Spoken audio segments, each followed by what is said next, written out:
আসসালামু আলাইকুম। শুভ অপরাহ্ন। সুপ্রিয় শিক্ষার্থীবৃন্দ, তোমরা নিশ্চয়ই ভালো আছো। আমি ভালো আছি, তোমাদের দয়ায় অবশ্যই ভালো আছি, অনেক ভালো আছি। তো তোমাদের গত পোস্টে আমি জানিয়েছিলাম যে আমি তোমাদের বাংলা দ্বিতীয় পত্রের রচনামূলক অংশের উপর একটা পরীক্ষা নিব। সেই পরীক্ষাটা কিভাবে নিব সেটা আমরা মেসেঞ্জারেও হতে পারে, আবার তোমাদের গুগল ফর্মের মাধ্যমে হতে পারে। এটা তোমরা প্রস্তুতি নিয়ে রাখবে, আমি তোমাদের পরবর্তী পোস্টে জানিয়ে দিব, ঠিক আছে? তাহলে আজকে আমরা চলে যাই। আমরা মনের ভাব প্রকাশ করি ভাষার মাধ্যমে, এবং এই ভাষার মূল উপাদানই হচ্ছে বাক্য। ভাষার মূল উপাদান অথবা উপকরণই হচ্ছে বাক্য, কারণ একটা বাক্য ছাড়া কখনোই সম্পূর্ণরূপে মনের ভাব প্রকাশ করা যাবে না। আবার এই বাক্যের মূল উপাদান হচ্ছে শব্দ, কারণ শব্দ মিলেই কি হয়, বাক্য তৈরি হয়। কয়েকটি শব্দ পাশাপাশি মিলিত হয়ে যদি মনের ভাব সম্পূর্ণরূপে প্রকাশ করে তবে তাকে বলা হয় শব্দ। তাহলে শব্দের গুরুত্ব কিন্তু অপরিসীম। আমাদের এই যে বাংলা ভাষায় কিন্তু প্রচুর শব্দ ভাণ্ডার রয়েছে। বাংলা ভাষার শব্দ ভাণ্ডার নিয়ে আলাদা একটা চ্যাপ্টারও আছে তোমাদের, যে বাংলা ভাষার শব্দ ভাণ্ডার। বাংলাদেশ একসময় ব্রিটিশদের শাসনে ছিল, প্রায় 200 বৎসর তারা আমাদেরকে কী করেছে, শাসন করেছে। মানে 190 বছর তারা আমাদেরকে কী করেছে, শাসন করেছে। তাহলে 190 বছর যদি একটা দেশ আমাদের শাসন করে, তাহলে কিন্তু তাদের অনেক ভাষার শব্দ আমাদের ভাষার সঙ্গে কী হয়ে যাবে, মিশে যাবে, তাই না? এরপরে আসো, বাংলাদেশে ইসলাম ধর্ম প্রচার করার জন্য ইরান, পারস্য দেশ থেকে অনেক লোক এসেছে। এই যে আমরা বাংলা ভাষায় নামাজ, রোজা, বিভিন্ন শব্দ বলি, এগুলো আসছে এই আরবি ফার্সি শব্দ থেকে। বাংলাদেশ ছিল, ভারতীয় উপমহাদেশটা ছিল ধন সম্পদে পরিপূর্ণ একটি দেশ। এদেশের সৌন্দর্যে মুগ্ধ হয়ে অনেক পর্যটক এদেশ ভ্রমণ করতে এসেছেন, সৌন্দর্যে মুগ্ধ হয়ে গেছেন। তখন তাদের অনেক শব্দ আমাদের বাংলা ভাষার সঙ্গে মিশে একাকার হয়ে গেছে। এজন্য বাংলা ভাষা হলো একটা জগা খিচুড়ি ভাষা। জগা খিচুড়ি বোঝো তো নাকি? জগা খিচুড়ি বলতে আমরা বুঝি কি, চাল, ডাল, সবজি অনেক কিছু মিলিয়ে একটা রান্না, পুষ্টিকর একটা খাবার। তাহলে বাংলা ভাষায় অনেক বিদেশি শব্দের অনুপ্রবেশ ঘটেছে বলে বাংলা ভাষার শব্দ ভাণ্ডার কিন্তু অনেক সমৃদ্ধ। এদেশে দেশি শব্দ যত বেশি, তার চেয়ে বিদেশি শব্দই বেশি। তাহলে এই যে বাংলা ভাষার শব্দগুলো কিভাবে গঠিত হয়েছে, আজকে আমরা সেটা জেনে নিব। তাহলে আজকে আমরা জানবো যে শব্দ কাকে বলে এবং কিভাবে এই যে শব্দগুলো গঠিত হয়েছে, শব্দ গঠনের প্রক্রিয়া কি। তাহলে আজকে আমাদের পড়ার বিষয় কি, শব্দ এবং শব্দ গঠন। আমরা সবাই লিখে ফেলি, শব্দ এবং শব্দ গঠন। তোমরা কি দেখতে পাচ্ছ? শব্দ গঠন।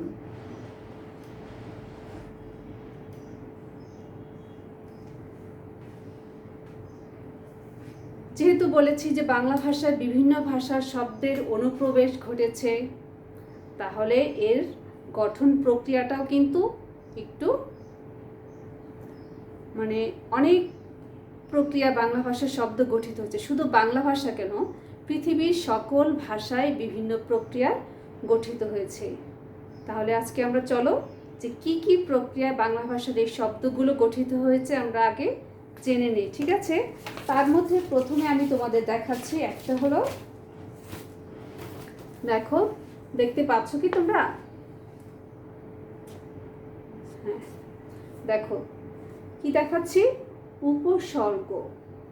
এর নাম কি তোমরা আগেও শুনেছ, উপসর্গ। আমি তোমাদের জন্য এটা কেন কষ্ট করে লিখেছি জানো?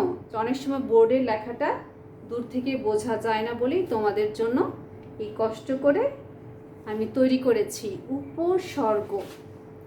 উপসর্গ শব্দের অর্থ হলো উপসৃষ্টি বা নতুন সৃষ্টি। উপসৃষ্টি বা নতুন সৃষ্টি। উপসর্গ সবসময় শব্দমূল বা ধাতুর পূর্বে বসে নতুন শব্দ গঠন করে। কিভাবে সেটা আমরা চলো একটু দেখি। যেমন ধরো আমি এখানে একটা উপসর্গ লিখলাম। উপ কিন্তু একটা উপসর্গ, ঠিক আছে? উপ একটা উপসর্গ। তাহলে এই উপসর্গের সঙ্গে যদি আমি হার শব্দটা বসাই তাহলে কি হয়ে যাবে? উপহার। উপহার মানে কি? গিফট। আমরা অনেক সময় কি ইংরেজিটা বেশি বুঝি, তাই না? গিফট বুঝি, কিন্তু অনেক সময় উপহার আমরা বুঝি না। তাহলে উপহার হয়ে গেল উপহার। আরো আছে, যেমন ধরো যোগ হার। আরো বসাতে পারি, হারের সঙ্গে আমি যদি আ বসাই তাহলে কি হবে? আ যোগ হার, তাহলে হবে আহার। দেখো 3 বার 3 রকম শব্দ হয়েছে। এই হারের সাথে, হার শব্দটার সাথে আমি একবার বসালাম কি উপ, আরেকবার বসালাম আরেকবার বসালাম আ। তাহলে কি হলো? উপহার, প্রহার, আহার। উপসর্গের নিজস্ব কোনো অর্থ নেই। উপসর্গের নিজস্ব কোনো অর্থ নেই, কিন্তু অন্য শব্দের পূর্বে বসে সে নতুন শব্দ গঠন করতে পারে। এখানে দেখো যে উপ যদি আমি বলি, শুধু উপ বলি, তাহলে কি কোনো অর্থ হবে? শুধু উপ বললাম, হবে না, ঠিক আছে? কিন্তু হারের সাথে যখন আমি বসালাম তখন কি হয়ে গেল? উপহার। উপহার হয়ে গেল, গিফট হয়ে গেল। তারপর যদি আমি বলি, শুধু কিন্তু আমরা বলি না, আমরা কি বলি? প্রহার, প্রকৃষ্ট, এভাবে বলি। তাহলে তখন কি হয়ে যাবে? প্রহার মানে পিটুনি দেওয়া, ঠিক আছে? আহার, আহার কি হয়ে যাচ্ছে? খাবার, যেটা আমরা খাবার গ্রহণ করি। তাহলে দেখো 3 বার 3 রকম হয়ে গেল। তাহলে উপসর্গ শব্দের পূর্বে বসে নতুন শব্দ গঠন করে। উপসর্গের নিজস্ব কোনো অর্থ নেই, কিন্তু অন্য শব্দের পূর্বে বসে নতুন শব্দ গঠন করে। বুঝতে পেরেছো? ঠিক আছে, তাহলে আমরা পরবর্তী ধাপে যাচ্ছি। তাহলে উপসর্গ আমাদের গেল উপসর্গ। এবার আমরা যাচ্ছি পরবর্তী শব্দ গঠনের প্রক্রিয়া কি আমাদের। দেখো এরপরে আমরা কি দেখতে পাচ্ছি? সমাস। সমাসের নামটা আমরা বিগত 2-3টা ক্লাস আগে শুনেছি, তাই না? এর আগেও আমরা শুনেছি। আমরা যখন এসএসসি বা দাখিল পর্যায়ে ছিলাম তখনও কিন্তু আমরা এই সমাসের নামটা শুনেছি।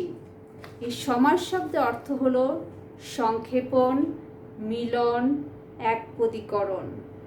তাহলে কি হয়? সমাসে 2 বা 3টা শব্দ মিলে একটা শব্দে পরিণত হয়।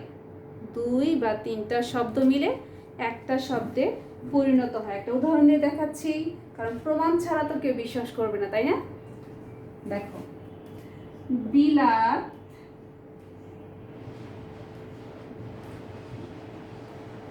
বিলাত হতে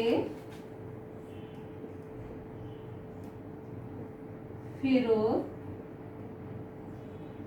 কি হয়ে যাবে? বিলাত হতে ফেরত। বিলাত ফেরত মানে একটা শব্দে পরিণত হবে। বিলাত, এখানে কোনো ফাঁকা থাকবে না।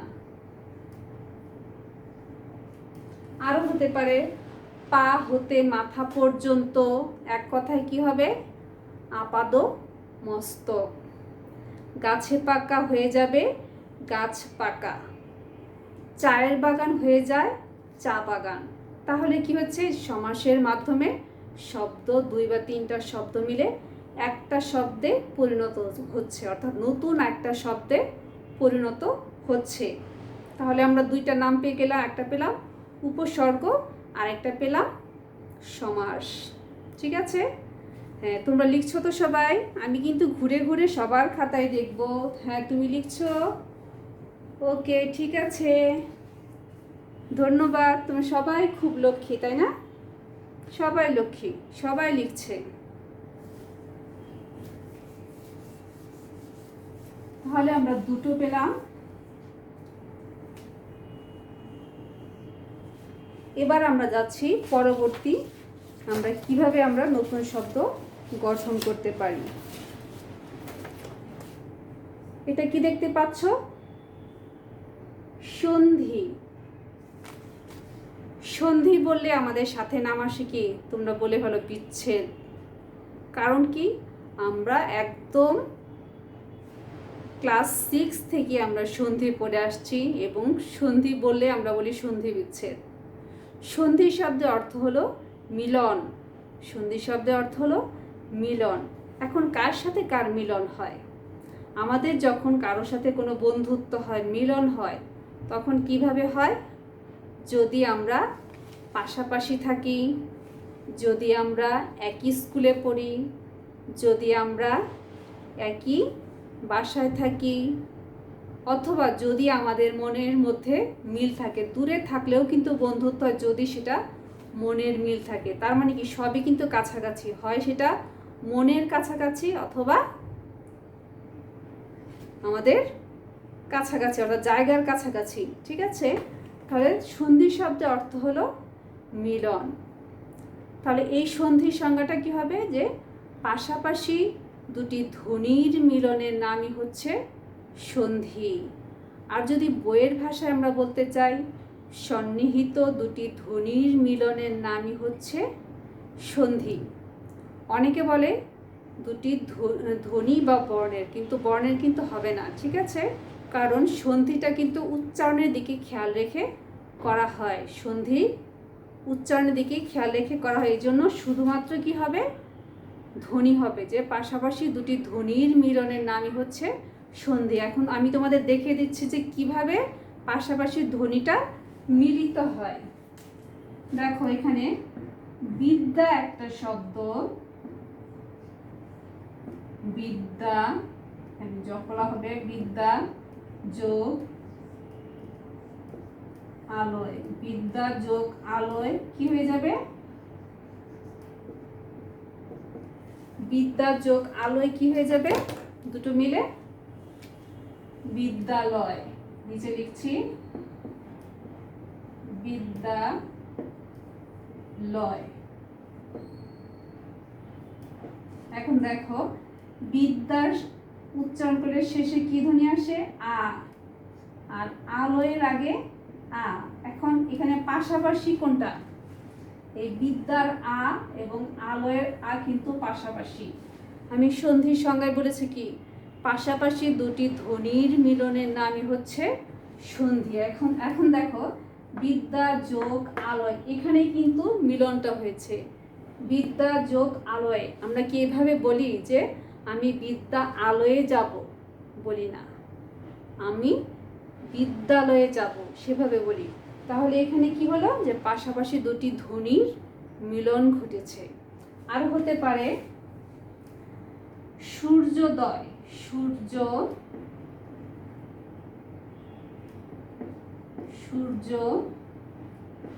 যোগ উদয়। সূর্য যোগ উদয় মিলে কি হয়ে যায়? সূর্যোদয়। দন্ত শয় দীর্ঘ উকার, অন্তস্থ জয় রেফ ওকার দ অন্তস্থ ও।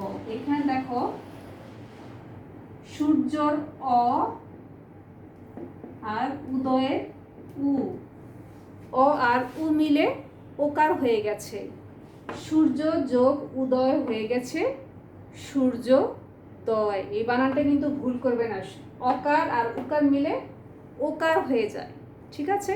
তাহলে সন্ধির মাধ্যমে আমরা কি দেখলাম? যে পাশাপাশি দুটি ধ্বনি মিলিত হয়ে নতুন আরেকটা শব্দ গঠিত হচ্ছে। এখানে বিদ্যা একটা শব্দ, আলোয় একটা শব্দ, কিন্তু এই দুইটা শব্দের পাশাপাশি ধ্বনি মিলিত হয়েছে, হয়ে আরেকটা নতুন শব্দ গঠিত হলো।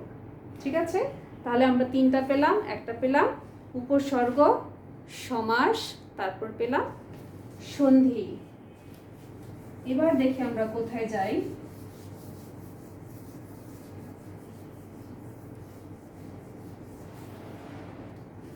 এবার যাচ্ছি আমরা, দেখো একটা নাম দেখাচ্ছি তোমাদের, প্রত্যয়। প্রত্যয় নামটা কি তোমরা আগে শুনেছো? প্রত্যয় নামটা কিন্তু আমার খুবই পছন্দ, অনেক পছন্দের একটা নাম প্রত্যয়। আমাদের ব্যাকরণের একটা বিষয় আছে প্রকৃতি ও প্রত্যয়। প্রকৃতি মানে মূল অংশ, আর প্রত্যয় হলো অতিরিক্ত অংশটা। তার মানে কি, শব্দ মূল এবং ধাতুর পরে যে শব্দাংশ যুক্ত হয়ে নতুন শব্দ গঠন করে তাকে বলা হয় প্রত্যয়। উপসর্গ যেমন শব্দের আগে বসে, আর প্রত্যয় হলো শব্দের পরে বসে। ঠিক আছে, উপসর্গ হলো শব্দের আগে আর প্রত্যয় হলো শব্দের পরে বসে। কিভাবে আমি একটু দেখাচ্ছি যে প্রত্যয়টা কিভাবে। যেমন ধরো আমি একটা শব্দ লিখছি,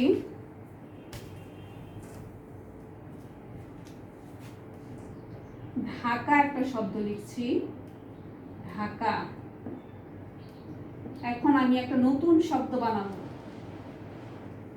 আই যদি দেই তাহলে কি হয়ে যাবে, নতুন একটা শব্দ ঢাকাই হয়ে যাচ্ছে। তাহলে এখানে হলো ঢাকা, আর যদি আমি আই যোগ করি কি হয়ে যাবে, ঢাকাই। দেখো দুইটার অর্থ কিন্তু ভিন্ন রকম। যে ঢাকা হলো একটা স্থানের নাম, বাংলাদেশের রাজধানীর নাম, আর যখন আমি আই যুক্ত করছি তখন কি হয়ে যাচ্ছে, ঢাকাই। ঢাকাই মানে কি, ঢাকায় তৈরি যেটা সেটাই হলো ঢাকাই। ঢাকাই শাড়ি, ঢাকাই মিষ্টি, যে কোনো একটা কিছু ঢাকায় তৈরি যেটা সেটা হলো ঢাকাই। তাহলে প্রত্যয় কোথায় বসে, এই দেখো আইটা হলো প্রত্যয়। প্রত্যয় হলো শব্দমূল, ঢাকা কিন্তু শব্দমূল, ঢাকাকে তার ঢাক করা যাবে না, তাহলে সেটা ক্রিয়াপদের মূল অংশ হয়ে যাবে। এখন আমি ক্রিয়াপদের মূল অংশ দিয়ে একটা দেখাচ্ছি, পর। পর যোগ অন্ত কি হয়ে যাবে, পরন্ত। পর যোগ অন্ত, পরন্ত।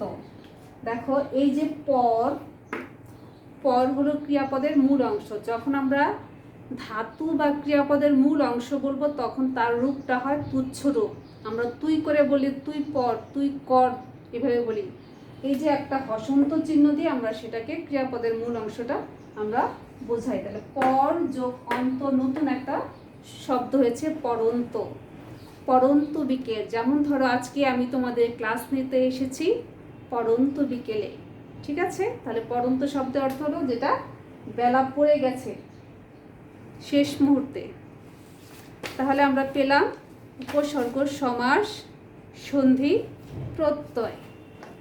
এবার আমরা আরেকটা নতুন বিষয় নিয়ে আসছি যে আর কিভাবে শব্দ গঠিত হতে পারে।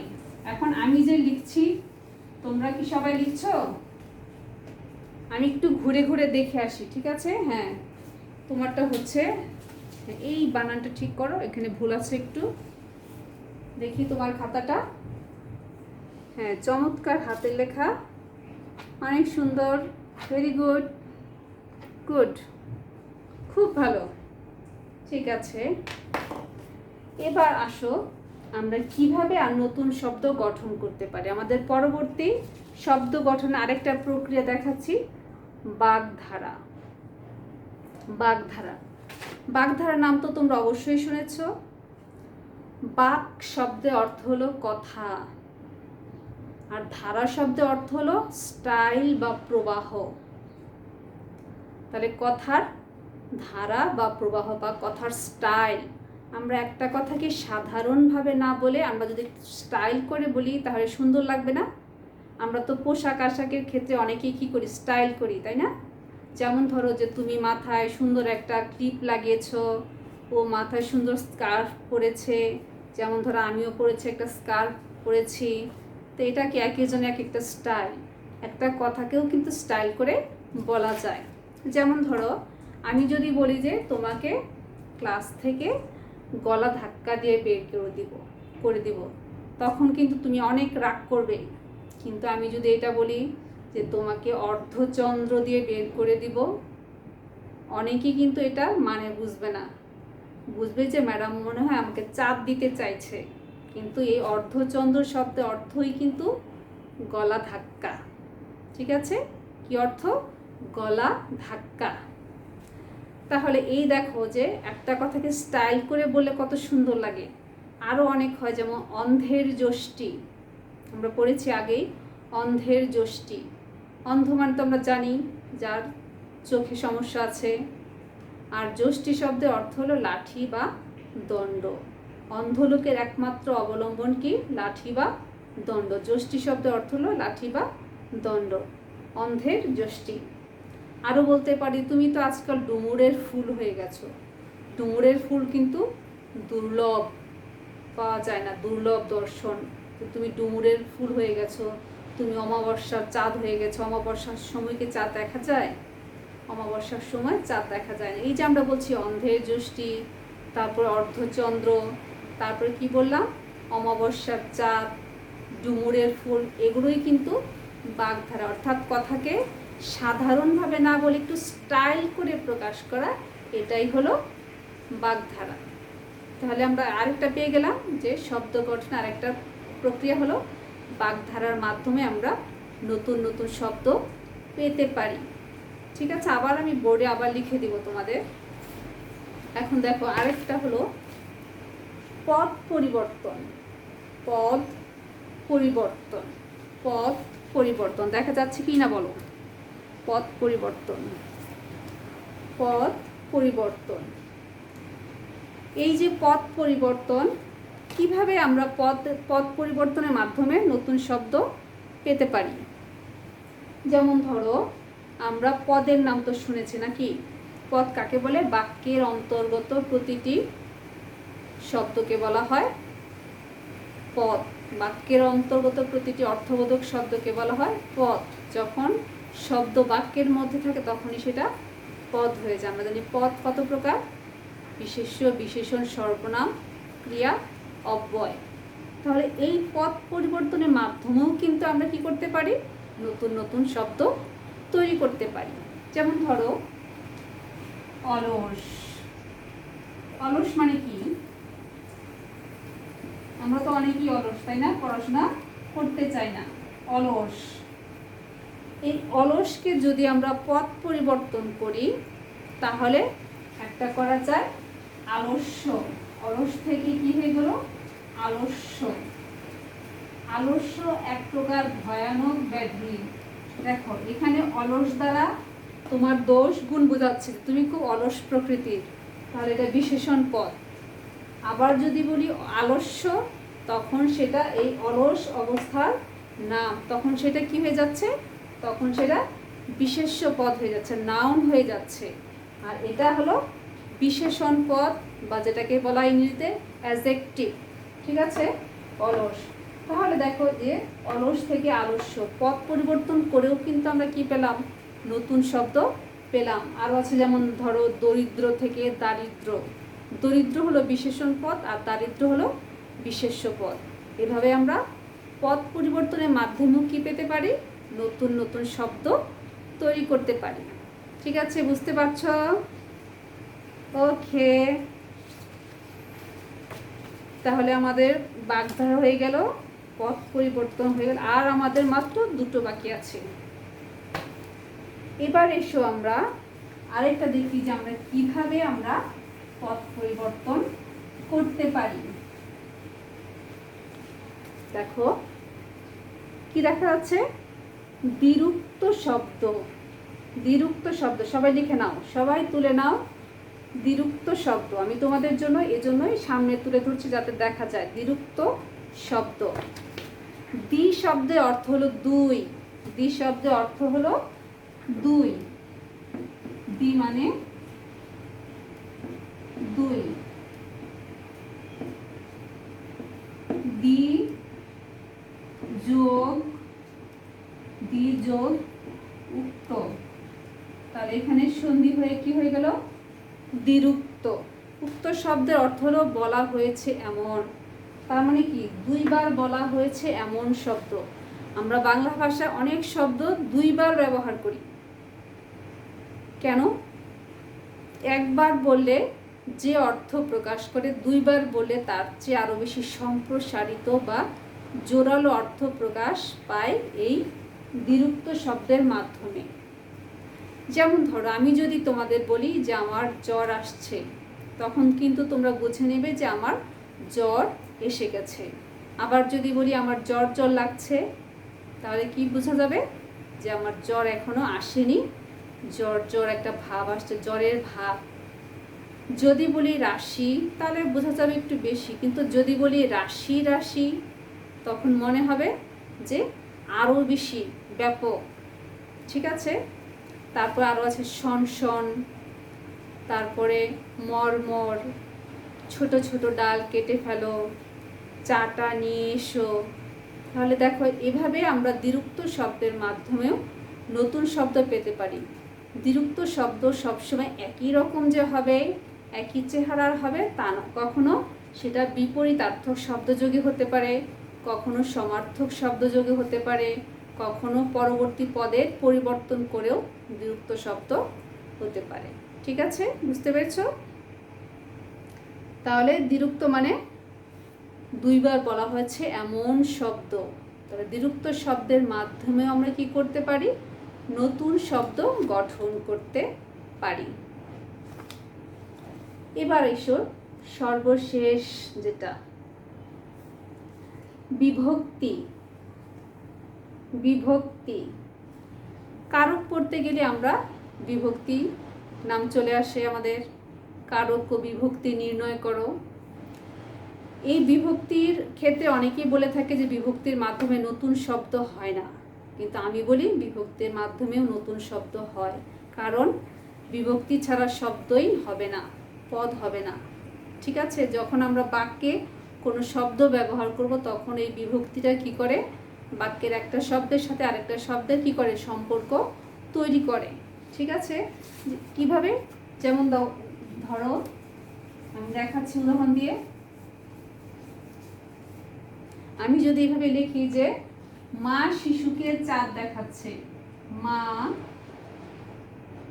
আমি যদি লিখি শিশু চাঁদ দেখাচ্ছে, মা শিশু চাঁদ দেখাচ্ছে, তাহলে কি এটা বাক্য হবে? বলো। মা শিশু চাঁদ দেখাচ্ছে কি হবে?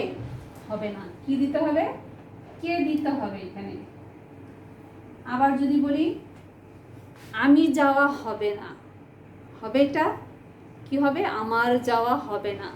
তাহলে যে শিশুর সাথে কে, আমি যোগ র হয়ে গেল আমার, আমি যোগ কে হয়ে গেল আমাকে।